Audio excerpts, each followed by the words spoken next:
How many guitars do you really need? The eternal question that has plagued guitar players since the advent of, well, just one more. Before we dive into this question, we have to define some things. There's just too many variables otherwise. First, who are we talking to? Obviously, a person playing in their bedroom has very different needs than a professional session guitarist who needs to nail a specific sound. So for the scope of this question, I'm talking about what I consider to be the average guitarist. Guys and girls playing in church every Sunday, people playing in a cover band every weekend, or even a lot of the guitarists who tour around the nation.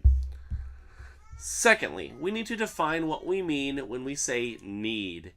Now, there's a lot of gear that I say that I need when really I just want it. And yeah, it could make my life a whole lot easier, but I don't need it.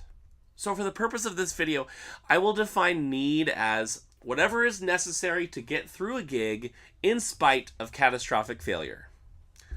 With that in mind, let me make a bold statement. I believe that once a guitar hits a sufficient level of quality, any guitar can play any genre of music convincingly. Exhibit A, Les Paul playing country.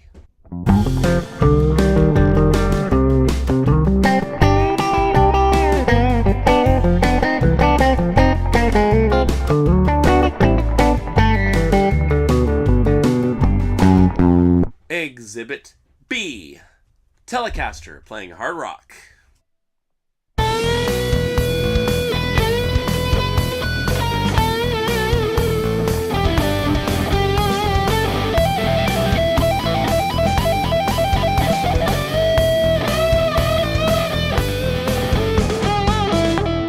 Now, don't get me wrong, I totally understand. If you're after a metal sound, an Ibanez with EMGs might absolutely suit you better than a Danelectro with lipstick pickups.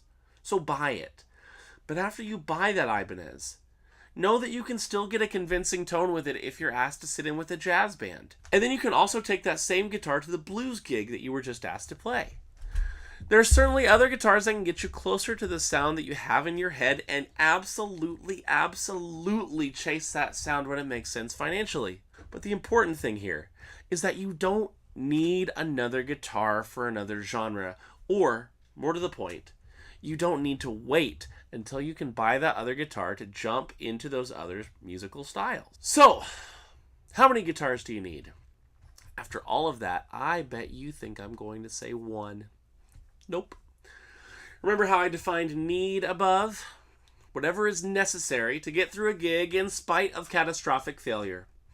So what about that catastrophic failure? What about when you break a string and your trem pulls all the other strings out of tune?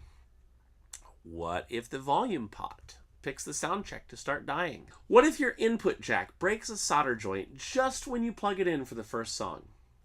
All of which have happened to me. So my answer is 2. One to play the gig and the other as a backup in case of catastrophic failure. Now in the next video in this series, I'll talk about how to pick that second guitar.